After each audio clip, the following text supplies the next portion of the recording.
So let me begin with this question. Have you built your life on opinions about Jesus or on revelation of who He truly is? Sa iyo bang buhay, dahil mahalaga po ang buhay natin, sa panahon na kinikilala mo ang Panginoong Hesus, ang buhay mo ba ay nababase sa pagkakilala mo sa Panginoong Hesus? Ito ba ay nababase sa opinion ng mga tao? Or sa katotohanan na sinabi ng salita ng Diyos kung sino ang Panginoong Hesus? Magkaiba po kasi yun eh. Ang dami mga opinion, kaya po tayo nalilito. Di ba? Kaya tayo nalilito because of different suggestions and opinions that we have heard of who Jesus is. But ang mahalaga rito, ano ang revelation ng salita ng Diyos and even ng God who created us and even Jesus, ano ang revelation ng Panginoon about Him. So mahalaga po, makita natin yan. Okay? So let's begin with the title of our sharing or conversation this morning. It is the firm foundation or firm foundation. Nai-imagine nyo ba kung ang pundasyon ng inyong pinapatayong bahay ay mahina, anong mangyayari? Kailan lang nabalita sa atin sa Angeles, Pampanga, ang gumuho na building, kino-construct pa lang, hindi pa natatapos, gumuho na agad. So under investigation. Pero ang question kasi ron, bakit gumuho? Di ba? So, probably, mahina yung mga beam or whatever, yung pundasyon na ginagawa. Kasi hindi naman guguho ang isang building kung maganda yung pundasyon. Na-imagine niyo yung point. Okay? Dalhin natin yung principle na yan sa buhay ng tao. Pag ang pundasyon ng tao sa buhay na to ay mababaw, halimbawa, or mahina, pag dumaan yung mga problema, pagsubok sa buhay, what do you think will happen? Kaya mahalaga po yung firm foundation. Kung ang bahay na pinapatayo natin, binibigyan natin ng importance yung foundation, lalo na sa mga nagpaplano ng bahay, mga civil engineer, so talagang binibigyan po nila ng priority ang foundation. How much more yung malalaking building? I hope na i-imagine nyo na kung ano ang kahalagahan ng tinatawag na matatag na pundasyon. And let's begin with this verse. Sinabi mismo ng Panginoong Hesus, "And I tell you that you are Peter, and on this rock I will build my church, and the gates of Hades will not overcome it." Ito po yung isang statement mula sa Panginoong Hesus. Kausap niya ang mga disciples at si Peter, sininggle out ng Panginoon kasi may conversation sila na sinabi ni Peter, kaya sinabi niya at sinabi ng Panginoong Hesus in address kay Peter, "I tell you, you are Peter." Sabi ng Panginoon, "And on this rock, I will build my church." So, titingnan po natin, ano ang point ni Jesus nung sabihin niya to kay Peter? And even in our generation today, as believers of the Lord, if there's one truth that I'd like you to remember, as we study the Word of God this morning, gusto ko po natandaan nyo to. To meditate it for the whole week, at least to pray for it. Lord, bakit ko to narinig? Ano ang plano mo sa buhay ko? I want you to remember this. Faith established in Jesus through identity guarantees life's victory. Faith established on Jesus through identity guarantees life's victory. Sa tanong ko kanina, if you will remember, maraming opinion about Jesus. Maraming nagbibuild ng kanila pong faith in Jesus. Pero the question is that the true identity of Jesus? Maraming tumatawag sa Panginoong Hesus. Right? Tayo bata pa lang narinig na natin ang Panginoon.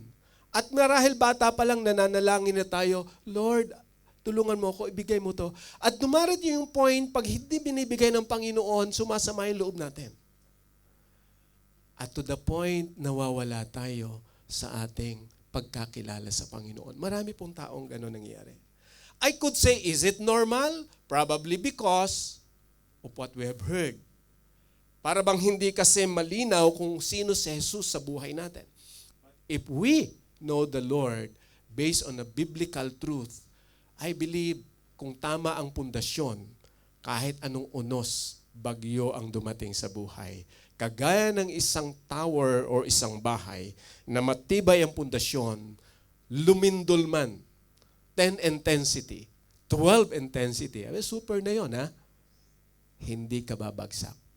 Dahil tama ang pagkakilala sa Panginoong Hesus. That's my point, mga kapatid.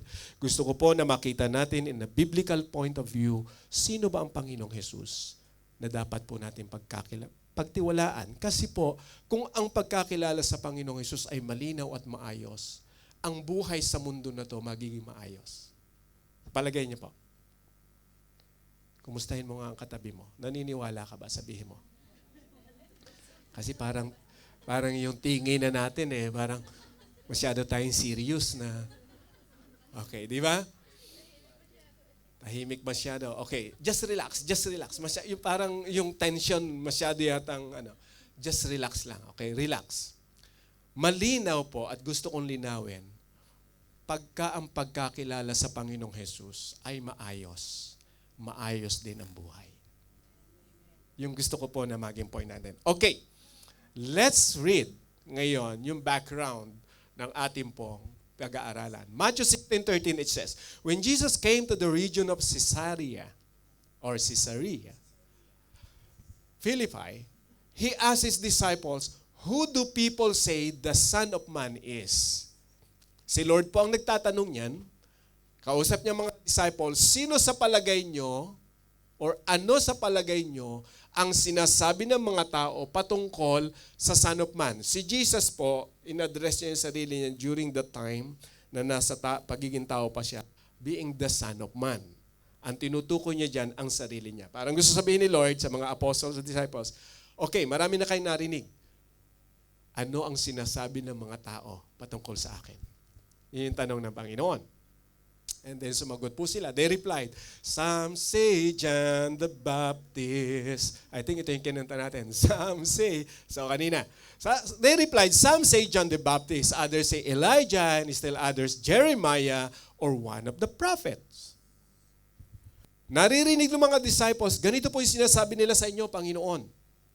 Sa mundo na to, marami tayong naririnig of who Jesus is. That's okay na makarinig. Okay, short background patungkol po dito sa ating po pinag-aaralan. Noong ang Panginoong Hesus ay pumunta puro sa lugar na yun ng Caesarea or Philippi, so malinaw sa history, so yung pangalan na yon ay kinuha po during the time sa emperor ng pangalan po ay si Caesar. Okay, at si King Philip, kinumbine po ito ng isa pong king na kaya po nagkaroon ng Philip or Philippi or the book of Philippians, nagkaroon tayo kasi galing doon sa name na yon. So, naroon ang Panginoong Hesus, I believe intentionally dinala niya ang mga disciples sa lugar na yon. It was intentional, hindi po accident. At tinanong ng Panginoon intentionally ano ang sinasabi ng tao sa akin. Okay?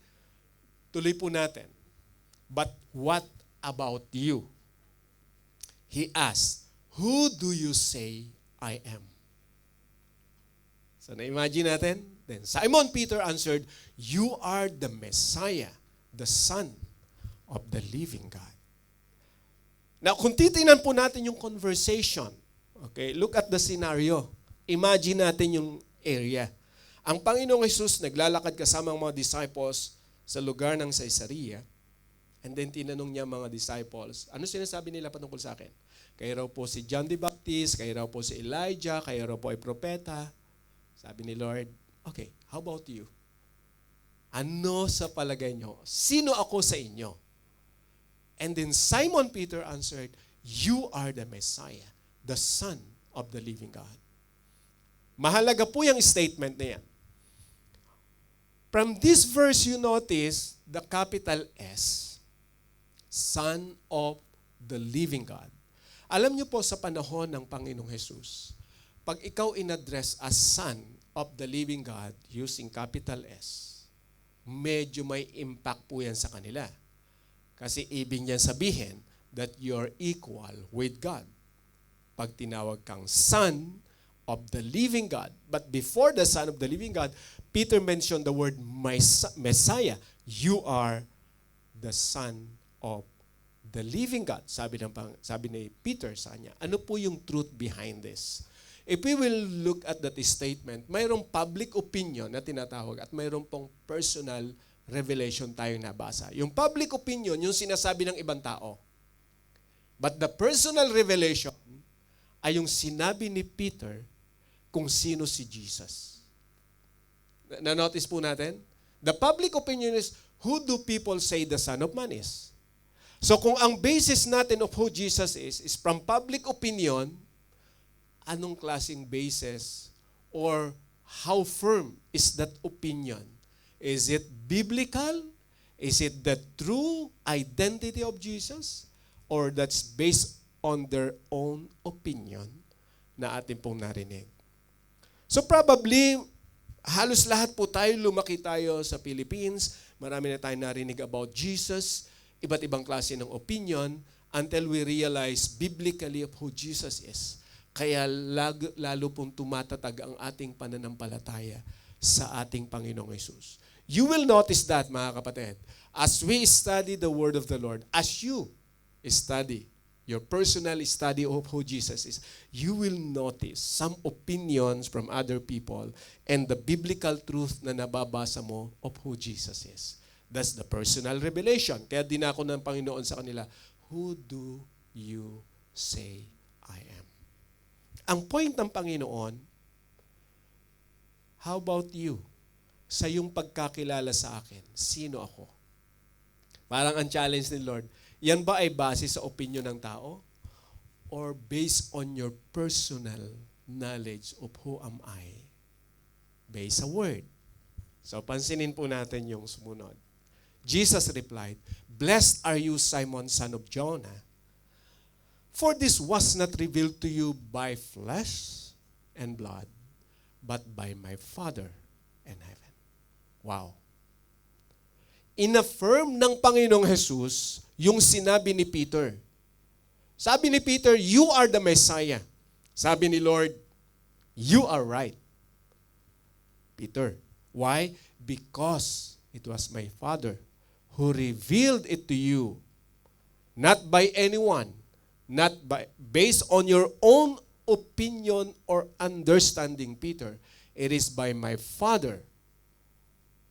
So dito natin makikita, mga kapatid, kung ano ang kahalagahan ng revelation na sinabi ni Peter through the revelation that comes from the Father.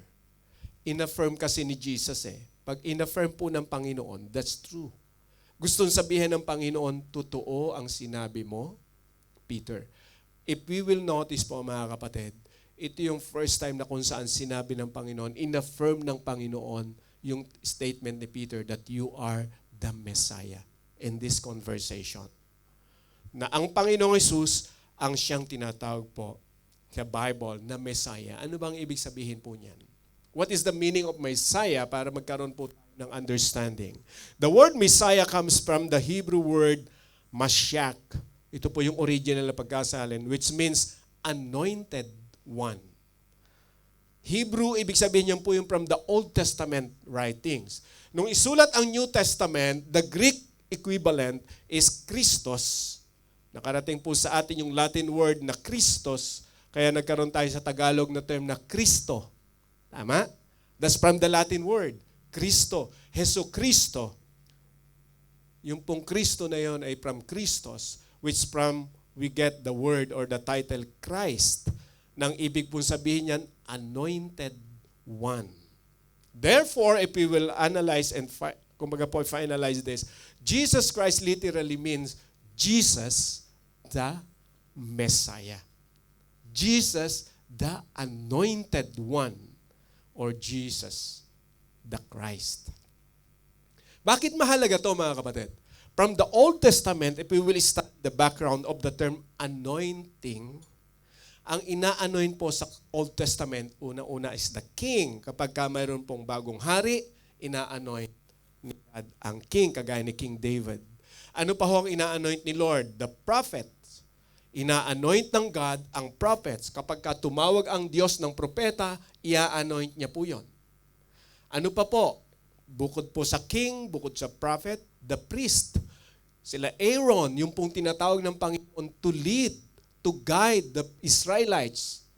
Para turuan sila about God, tinatawag po silang priest, ina-anoint din po yan ng Panginoon. Bakit kinakailangan ng anointing? Para sa mga Hebrew, anointing is the confirmation of the sovereignty of God over their lives. Pag ang Diyos ang nag-anoint, they will follow. Kung sino yung anoint na king, they will follow. Kung sino yung anoint na prophets, they will follow. Kung sino yung anoint na priest, they will hear. They will listen to the priest. Now, sa New Testament, they are expecting Messiah. Because Messiah, the anointed one, they believe that He will be the Savior of Israelites. So, nung dumating ang Panginoong Jesus, ni-reveal ng Father kay Peter nung tinatanong ng Panginoon ang mga apostles. Ang Father ang nag-reveal kay Peter para i-pronounce niya kung sino si Jesus. At malinaw po that Jesus is the true Messiah. The identity of Jesus, He is the true Messiah. He is the Messiah. Marami kasi nagkiklaim ng anointed. Mayroon nagkiklaim na appointed. May nagkiklaim na anointed. Marami pong nagkiklaim kung sino po yung tinatawag na Savior. Huwag po tayong basta-basta maniniwala. Pag may nagkiklaim na siya yung magiging tagapagligtas o siya yung anak ng Diyos na pinadala mula sa langit para dalhin tayo sa presensya ng Ama, huwag po tayong maniniwala kasi isa lang ang kinikilala ng Diyos na lumikha, na kinikilala niyang anak. Yan po ay walang iba kundi ang Panginoong Jesus na namatay, nabuhay mula sa kamatayan, at ngayon, He is seated at the right hand of the Father. In short, pag may nagpakilalang ibang tao na sinasabi, they are the Messiah, o akong Messiah, akong tagapagligtas, sumunod ka sa akin, huwag po tayong susunod. Yan po ay mapanling lang. Kasi sa panahon ng Panginoong Jesus, ang dami na pong nagpapakilala. Even nung si Lord, bago umakyat ng langit, binigyan niya po ng, kumbaga po ay warning ang mga apostles. Pag may nagsabi sa inyo na naroon ang Kristo, dumating na ang Kristo, huwag kayo maniniwala, sabi ng Panginoon. Dahil sa pagbalik kong muli, makikita ng lahat. Hindi lang sila. Diba? Ang point ni Lord, logically, kung ikaw nananampalataya sa akin at may nagsabi sa iyo na bumalik na ang Kristo, ba't hindi mo nakita? Right? Kung totoo kang nananampalataya sa Panginoong Hesus, kung babalik si Lord, dapat isa ka sa makakakita. Pero kung may nagsasabi na, bumalik na si Lord, o babalik na siya, so, diba? At magbibigay ng date, ayan na po, Jesus is the Messiah. Ang point po ng Panginoon dito, kung titingnan natin, because Jesus is the Messiah, I'd like you to remember this. He is our priest. He is the anointed priest. He intercedes for us before God. He is our prophet. We follow His truth above all other voices. Ibig sabihin, kung may magpapakilala na sila ay galing kay Kristo, subalit iba naman yung pamamahayag at hindi naaayon sa sinabi ni Kristo, ay huwag din po tayong basta-basta maniniwala. Mayroon ng Biblia na siyang magbibigay sa atin po ng clarity. Sinabi na ng Panginoong Hesus kung ano yung truth about Him. He is our Savior. He died and rose again for our redemption. Wala pong ibang tagapagligtas maliban sa Panginoong Hesus. Kung gusto ng tao na makarating sa langit sa presensya ng Ama, walang ibang gagawin ng tao kundi ang magtiwala sa kanyang anak, the anointed one, the Messiah, no other than Jesus Christ, our Savior. He is our King. We submit our lives to His authority as His followers or disciples. Dapat po malinaw ito sa atin that the Messiah is our King, not just the Savior. So when we say He is my King, I will follow whatever directives that comes from my King.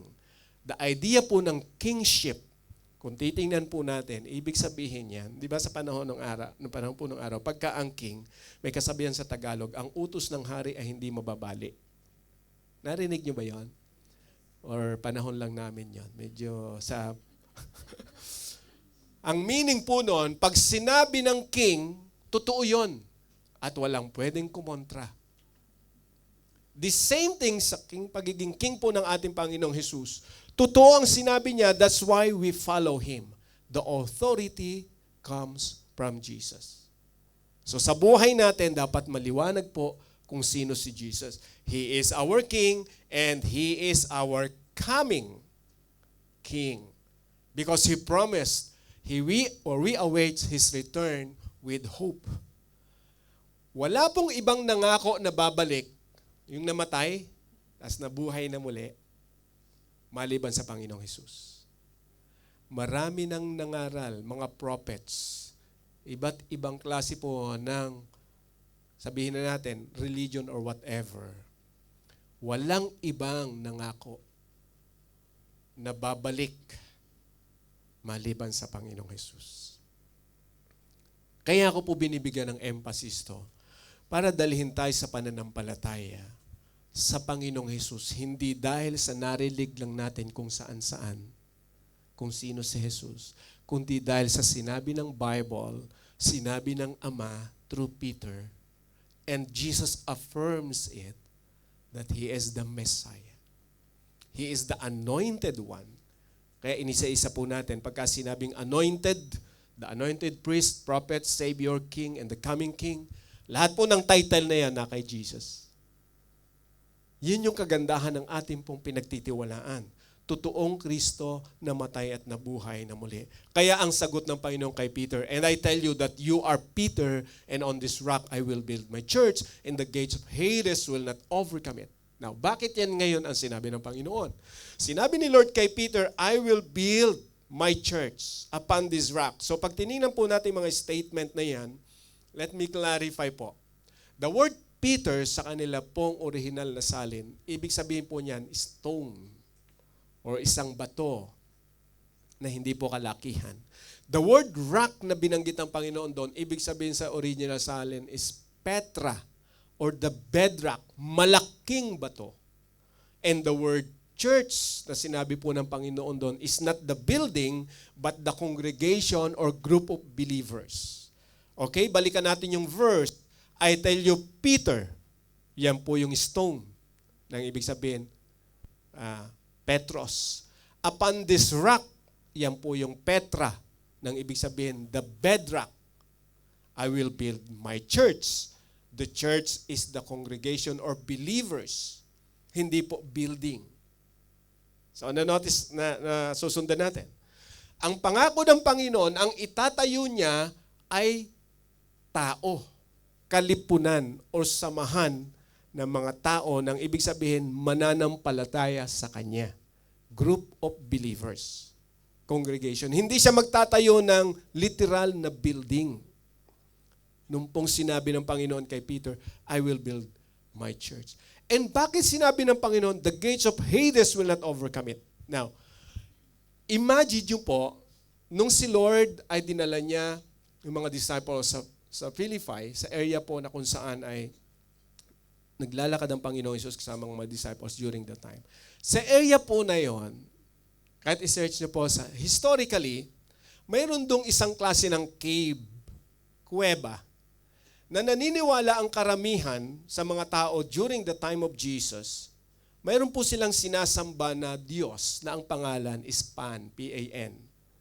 Itong Diyos na kinikilala na to, para sa kanila, deity kasi, sa kanila ang God. Ito yung klase po ng Diyos na half body niya, man, half body is animal. Okay? Kinikilala nila si Pan na makapangyarihan. At naniniwala sila na yung Diyos na yon ang nag-ahari. At kapag may namatay, dun sa cave na yon, during the time, naniniwala sila yung mga patay pupunta doon. At may mga panahon na yun ay lalabas. So that's the idea. So hindi aksidente na ang Panginoong Jesus, nung sabihin niya, the gates of Hades, kasi the term gates, can you imagine? The cave. That's how the Lord gave an emphasis to the apostles. Gusto sabihin ng Panginoon, itong mga tao na to naniniwala na itong mga namatay pupunta dyan, and then may mga time lalabas. The term Hades po kasi is the place of dead. Yung term na Hades or ibang salin, hell. Lugar po yan ng mga namatay. Kaya ang sabi ng Panginoon, itong gates of Hades, gates of death, will not overcome it. Ano po yung it? The church. Ibig sabihin, walang magagawa ang kapangyarihan nitong kamatayan ayon sa paniniwala ng mga tao na itong naniniwala kay Pan, na kanilang God, wala itong magagawa sa church na ibibuild ko. You notice? Ibig sabihin ng Panginoong Hesus, pag ang tao ay nagtiwala sa Kanya ng lubos, kahit anong klase ng belief doctrine, kahit anong klase ng paniniwala about death, kasi po maraming paniniwala ang tao about death. So pag ikaw namatay, gumawa ka ng ganito, ganito, ganyan. Magiging maganda ang buhay mo ron. Pagka okay ang buhay mo ron, pwede kang padalhan ng mga iba't ibang klase po ng paniniwala about death. Ang katotohanan, malinaw sa Bible, sinasabi ng Panginoon, na ang church na sinasabi niya po rito, na itatayo niya, is founded on the rock. At yung rock na yon ay walang iba kundi si Jesus. Meaning, anumang klase ng belief or doctrine na siyang pwedeng, kumbaga po, ay sabihin na natin, maging hindrance sa pananampalataya ng tao, they will not overcome it. Walang magagawa ang iba't ibang klase ng belief. Even the word death sa buhay po ng mananampalataya, yung gates of Hades.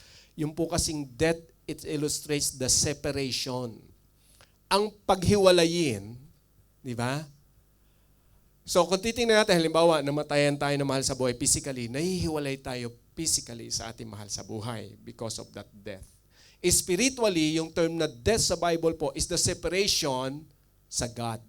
Kasi death means sin. Kaya tayo namatay dahil sa kasalanan. So nahiwalay tayo sa Lord. Sabi ng Panginoon, walang magagawa ngayon itong kapangyarihan ng kamatayan sa sino mang magtitiwala sa akin. Hindi ibig sabihin hindi tayo mamamatay. Ang ibig sabihin ni Lord, hindi na kayo kailanman maihiwalay sa akin ng mga mapanirang katuruan because you are founded in me. Yun yung point ni Lord. Dahil ikaw, ang pundasyon mo ay ako, ang sino mang tao na ang totoong pundasyon ay ang Panginoong Hesus, wala pong magagawa anumang klase na mga katuruan para dayain ang iyong pananampalataya kay Kristo.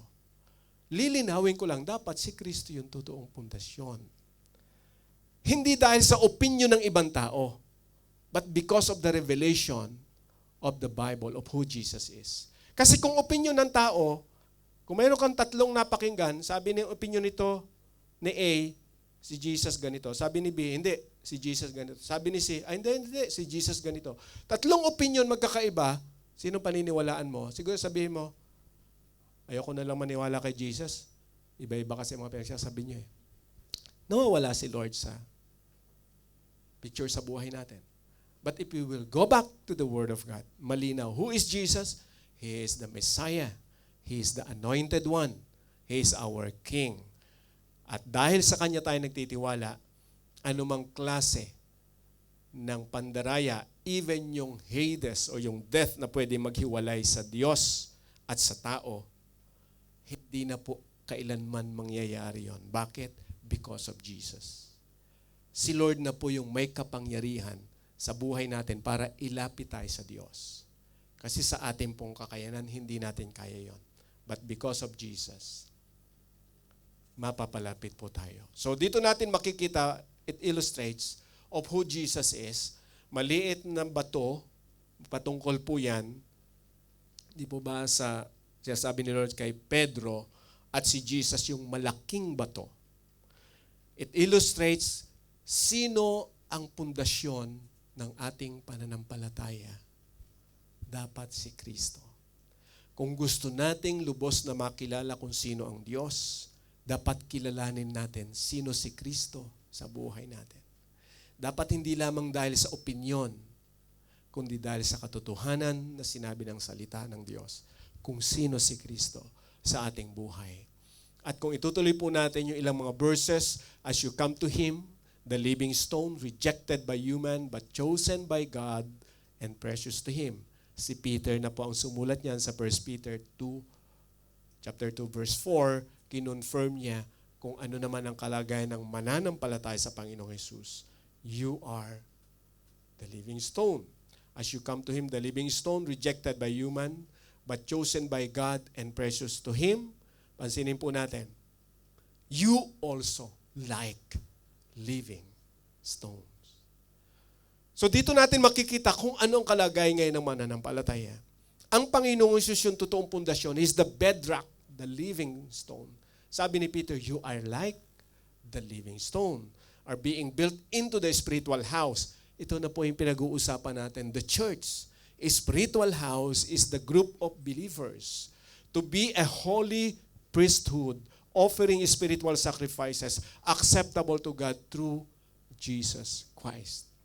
So si Pedro mismo na nag-proclaim that Jesus is the Messiah is now stating the fact of who are we as the believers of Jesus. We are like living stones.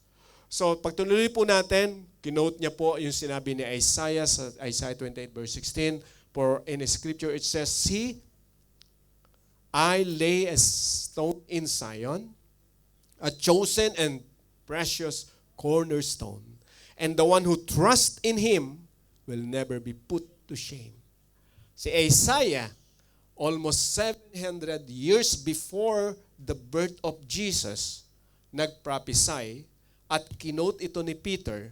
Sinabi niya, ang sabi ng Diyos, I lay a stone in Zion, a chosen and precious cornerstone. Ang ginamit po ron, cornerstone. The one who trusts in Him, ang sino mang magtitiwala sa Kanya ay hindi kailanman mapapahiya. Sino yung cornerstone na yan? Walang iba kundi si Jesus. He is the cornerstone, the one who trusts in Him. Bakit cornerstone? It illustrates, anong pinapaunawa po niyan? Pag tinignan po natin the term cornerstone, sa mga nagbibuild ng, sabihin natin, palace or whatever tower, ang cornerstone po ay kaya nga corner, inilalagay yan sa pinakang corner ng foundation. Nung araw, wala pa po kasi yung transit po na tinatawag, yung ginagamit ng mga surveyor na sinisipat nila kung ano yung level. Kahit po anong taas, pinakamataas yung Burj Khalifa sa Middle East. Kahit 800 something feet po yung taas noon. Because of that transit na tatawag, yung kumbaga po ay na-invento ngayon na ginagamit nila para maging straight yung building. That's how they build the building straight. Now, nung araw, wala namang ganong klase ng telescopic. Nakabase lang po sila sa cornerstone. Pagka ang pundasyon, if the cornerstone is right and correct, they will build the stone, small stones, in that corner stones. And that's how they build their palace or tower. Ang cornerstone ang pinakang guide. The same thing sa buhay po natin. If Jesus is our cornerstone, He is our guide in our lives. That's the point na pinakita po rito. That's why I said faith established in Jesus through identity guarantees life's victory. When I say life's victory sa buhay po na to, marami po tayong hinaharap. Problema dito, problema sa asawa, problema sa magulang, problema sa mga anak, sa employer, pati problema sa sarili. Hihirapan na rin tayo, hindi mo maintindihan minsan yung sarili mo. Diba? Ano bang kakainin ko ngayon? Nakabili na, ayaw nang kainin. Pahanap na naman. So, problematic ka na pati sa sarili mo eh. Can you imagine kung sa sarili mo hirap ka na, tapos dadagdagan ka pa nung tao. But in this life, I believe, if we have Jesus, and if our faith established in Jesus through identity, ibig ko po sabihin, pag malinaw sa atin kung sino si Jesus sa buhay natin, it guarantees life victory. Ibig sabihin, magiging maayos ang buhay natin. Minsan may problema, but the Lord will give you the right direction and decision. Yun po ang katotohanan, mga kapatid. only in Jesus. Dapat kilalang-kilala natin ang Panginoon. Our faith must be established in the Lord. Kaya nga po sabi ni Lord sa Matthew verse 19, ng chapter 16, I will give the keys of the kingdom of heaven. Whatever you bind on earth will be bound in heaven, and whatever you loose on earth will be loosed in heaven. What does it mean? Kay Peter, pinangako niya yan. Peter, I will give you the key of the kingdom of heaven. True enough, sa book of Acts, sinong ginamit ni Lord to proclaim the kingdom of heaven? Peter. Ang daming pinagaling ng Panginoon na may sakit karamdaman through Peter and the disciples. But in our generation, I believe, God is always true to His promise. Ang pangako po na yan ng Panginoon ay totoo pa hanggang ngayon. So when we say the key represents authority given by God to those who believe in Him. If you believe in the Lord, God gave us also this kind of authority in our time. We have the authority from God to share or proclaim the gospel of who Jesus is. We have the authority from the Lord to open the way of salvation and declare the truth about Jesus, the Messiah. Malinaw po yan, even from the book of Acts sa ating mga natututunan. And the Lord gave the believers the Spirit of God. And Jesus said, go into all the world. Another authority that we receive is be a disciple and make disciples. Ang tayo ay sumunod sa Panginoong Hesus, the term disciple is a follower because He is our King. Hindi lang po natin siya Savior, number one, siya yung ating tagapagligtas. Pero hindi tayo natatapos sa pagliligtas sa atin ng Diyos. Kinakailangan maging malinaw sa atin na because the Lord saved me, I need to follow Him. And because it is important for me to follow Him, I will encourage other people to follow Jesus. And that's the essence of discipleship and make disciples. We encourage each other. Ang sumunod sa Panginoong Hesus, anuman ang sitwasyon na naramdaman natin sa buhay. So Jesus calls His followers not just to believe, but to proclaim Him and make disciples. Ayaw mga kapatid, sa ating pananampalataya sa Panginoon, yes, iniligtas na tayo ng Panginoon. But we should not stop on that situation. We are blessed because the Lord saves us. But how about other people? Paano naman yung ibang tao na hindi nakakakilala sa Panginoon? We need to share them the love of God. Ipaunawa po natin, sino si Jesus? He is the Messiah. He is the anointed one. Siya ang ating Panginoon, siya rin po ang ating hari na dapat sundan. So, dalawang bagay, no? Panginoon, iniligtas tayo ng Diyos. What next? I need to follow Jesus as my King. So, whatever situation, you will follow the Lord Jesus because of who He is in your life. Kaya nasabi ko, your understanding of who Jesus is determines how firmly you stand in life. Pag ang pagkakilala mo sa Panginoon, siya yung provider mo lang kapag may pangailangan ka. Yung expectation mo, Lord, you always provide my needs. What if 10 times you prayed already but Jesus didn't provide or answer your prayer?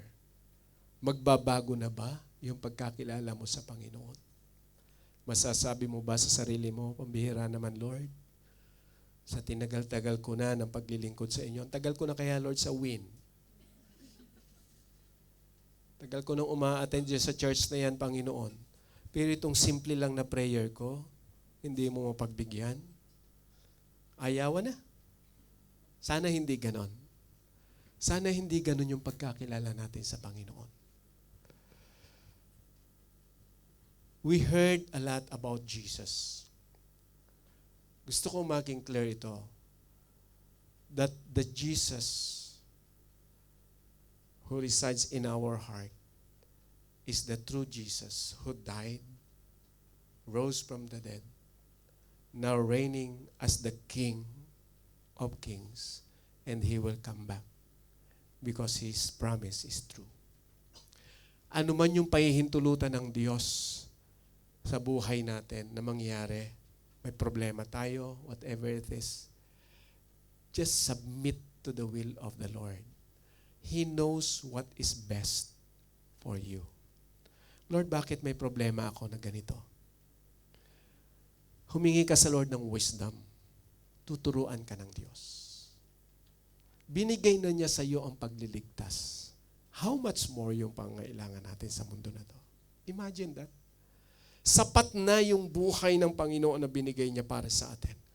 How much more yung wisdom na kailangan natin? Lord, mawawala na ako ng trabaho next year kasi yung amo ko aalis na marahil.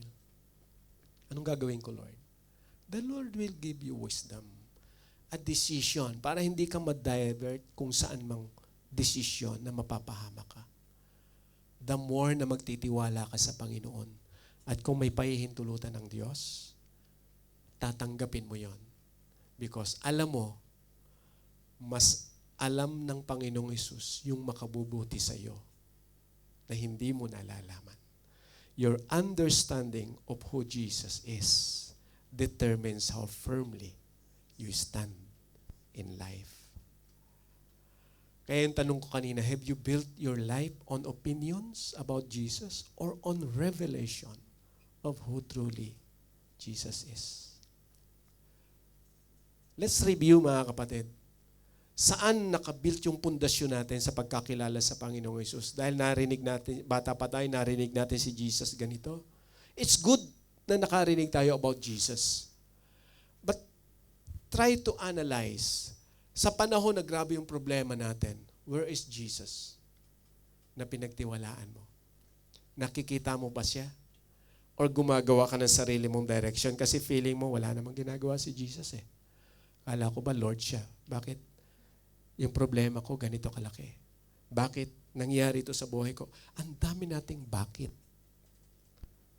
Bakit ang agang namatay ni ganito? Bakit hindi na lang yung si ganito ang namatay? At di ba yun yung natural na minsan iniisip natin eh. Ang dami nating bakit, di ba? At to the point na yung bakit na yon, pag in-address natin kay Jesus, para bang, Lord, hindi ako satisfied sa ginagawa mo. Kaya minsan, gumagawa tayo ng desisyon na instead na pumunta sa church, kung saan ka lang pupunta, let's go to church. Huwag na, kayo na lang. Bakit naman? Oh, bakit ka rin ng bakit eh. Di ba, minsan yung ating pundasyon sa buhay, hindi po nagiging matatag. Instead na hanapin natin yung kalooban ng Panginoong Hesus, iba yung pinupuntahan natin, kaya lalo tayo napapahamak. Pero kung kilala mo ang Panginoong Hesus sa buhay mo, Lord, binigay mo na yung buhay mo para sa akin. Niligtas na ako, Panginoon. Alam mo kung anong makabubuti para sa akin. So every time I pray, Panginoon, I think one time nasabi ko na to, our prayer should always align in God's direction. Not because we want something. Our prayer should be like this, Lord, help me to find your direction in my life. Yes, pwede mong sabihin, Lord, gusto ko nito, gusto ko nito, gusto ko nito, gusto ko nito, Panginoon. Period. Approve mo, Panginoon. Hindi ganun eh. Dapat, Lord, ito yung gusto ko, Lord. Just to express my desire. I want this, Lord. But, Lord, let your will be done for me. Because you know what is best for me. Doon mapapanatag ka eh. Hindi ka pressured. Pag may nangyari, 1 to 5, nag-X na yung isa, hindi ka pressured. Ibig sabihin, Lord, ayaw mo to sa akin. Meron kang mas maayos na plano. Unlike nung yung 5, nag-period ka, tapos pinipilit mo si Lord, pressured ka nun eh. Walang nangyayari doon sa 5. So, ang mangyayari sa buhay mo ngayon, mahihirapan ka. Kasi ini-expect mo, sagutin ni Lord yung 5, Ay sabi ng Panginoon, anak, dyan sa 5 na yan, wala akong gusto sa naghihingi mo para sa iyo. So therefore, yung 5, hindi niya sasagutin. Ay gaano kahirap yun? Hiningi mo na yung gusto mo, pero sabi ng Panginoon, anak, hindi yan ang gusto ko para sa iyo dahil mapapahama ka dyan. So pag hindi natin siya kikilalanin as our King, gagawa tayo ng sarili nating desisyon. Tandaan po natin mga kapatid, hindi lang po siya tagapagligtas. Siya rin ang hari. Kung siya ang hari natin, susunod tayo sa Kanya. Anuman ang loobin ng Diyos. Di po ba? Jesus is still asked today, who do you say that I am? Kung sa ating panalangin, ito yung tinatanong sa atin ng Panginoon, anak, sino ako sa buhay mo? Di ba? Your answer determines your foundation, your faith, and your future. Kung tama ang ating pagkakilala sa Panginoon, magiging maayos yung buhay natin. Kasi tama yung pundasyon, tama yung pananampalataya, yung future natin magiging maayos. Wherever you go, Jesus promised, I will never leave you nor forsake you. Kaya this is my last advice, brothers and sisters. Make Jesus Christ your sure foundation by trusting Him in every aspect of your life. Siya po ang gawin natin na pundasyon. Siya ang ating Messiah, siya ang ating Panginoon, siya ang ating Hari.